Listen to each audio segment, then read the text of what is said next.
TikiKiti is a talent agency. Different kind of talent agency. We're an online talent agency. We're looking for talent. That talent happens to be film producers, and they happen to use the music video as a way to get noticed because that's part of a portfolio that most of them are using. That's what schools that are teaching their students to do film use the music video format as a way for them to really find out if it's something they want to do. It's short, it's succinct, and it has all the elements of every kind of film production. Totally. So that's what we are really, is a talent agency. What is the, so you're finding talent and then And doing, the goal is to find talent and allow them to get work. We're that's a hard thing to do, and that requires a completely different approach that and this goes back to what John and I discussed at the dawn of TikiKiti. Let there be TikiKiti. nice. His idea was, here's this idea, let's make it sellable.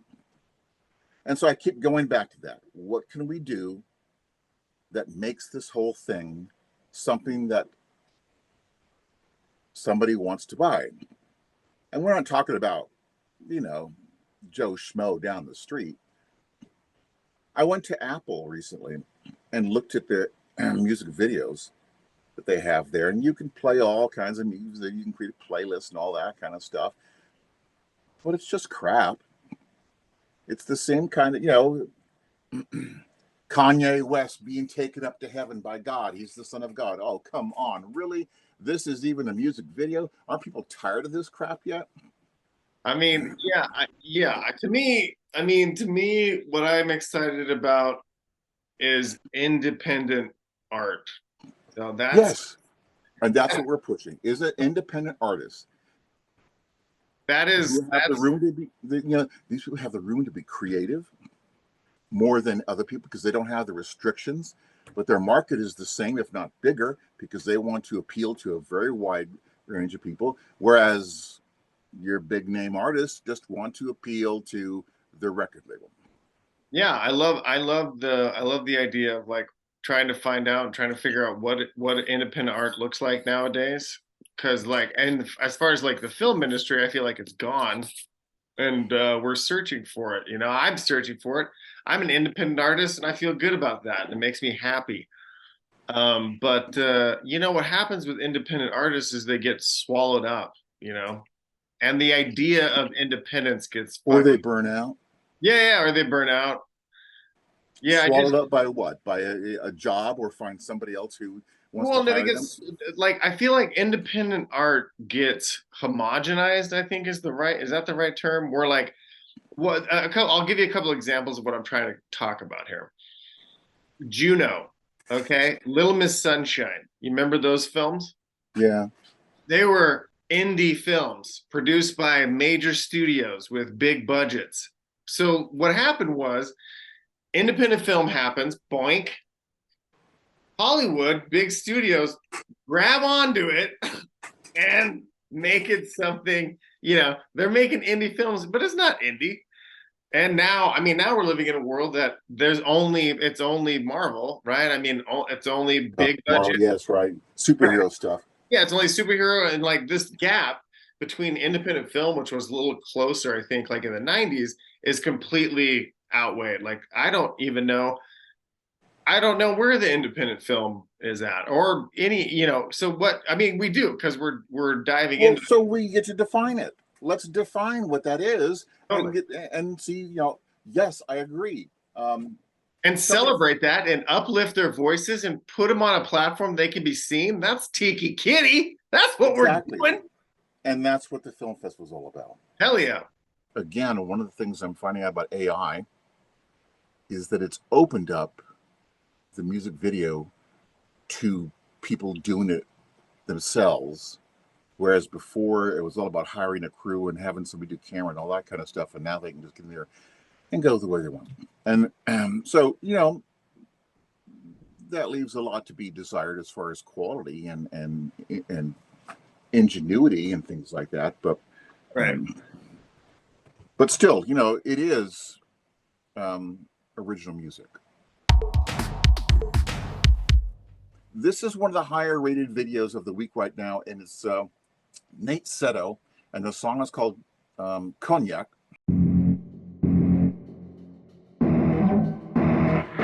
I wanna party, so come and bring that cognac. Roll up a Rello and hit it if you be down with that. If you wanna party, it better be no holding back. Yeah, we wild and vibe until it's 5 a.m. Nobody stressing, we bustin', we keep the party on. No more thinking about the photorealism, especially with people are concerned, a lot more. And you've probably seen enough AI videos right now to recognize that how AI morphs a person's face. Yeah. And it's getting old. Well, to me, okay. I mean, what makes things better is story.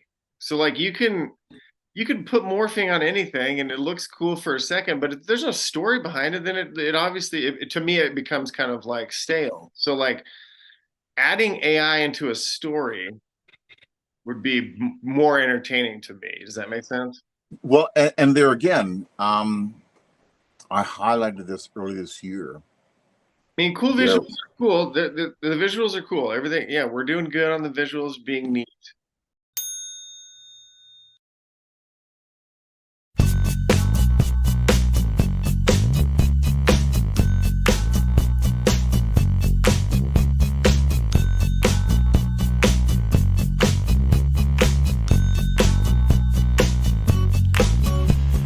tell by the way you walk, you wanna be alone with him. The guy who did this animation, pacing at an open door, you're waiting and he can't come in. Ross Shane. He did their original video in a real simple hand-drawn animation at the time. And then he morphed it into this thing here. And on his website, on his input for the video, it was just a minute excerpt from this video. I went and found the original video on Papas Fritas' website and put the entire thing on there because it's worth watching the entire one. And that's kind of what I think I sent you that one, the entire 4-minute plus song. But it really is well done. It looks like it was all acted and put on top of it. Yes, exactly. And this is what Patrick Hanser did. Right. He videotaped the whole thing and then ran that through the AI.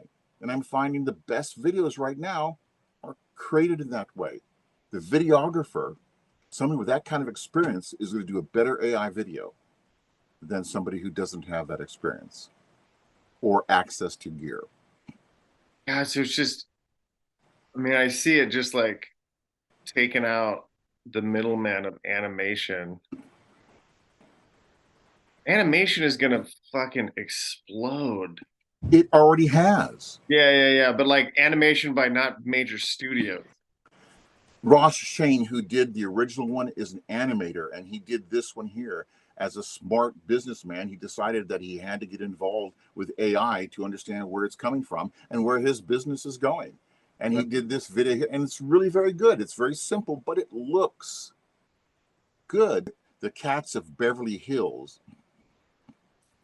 which was done by a guy in Israel, Matan Cohen-Grumi, who did this with a guy, the music by Roy Dotan.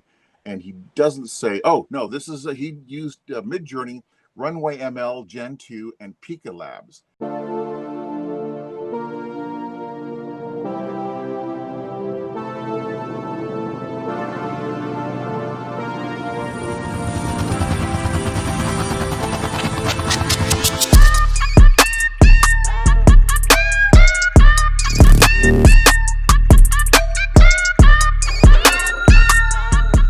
They look real good. They look like cats.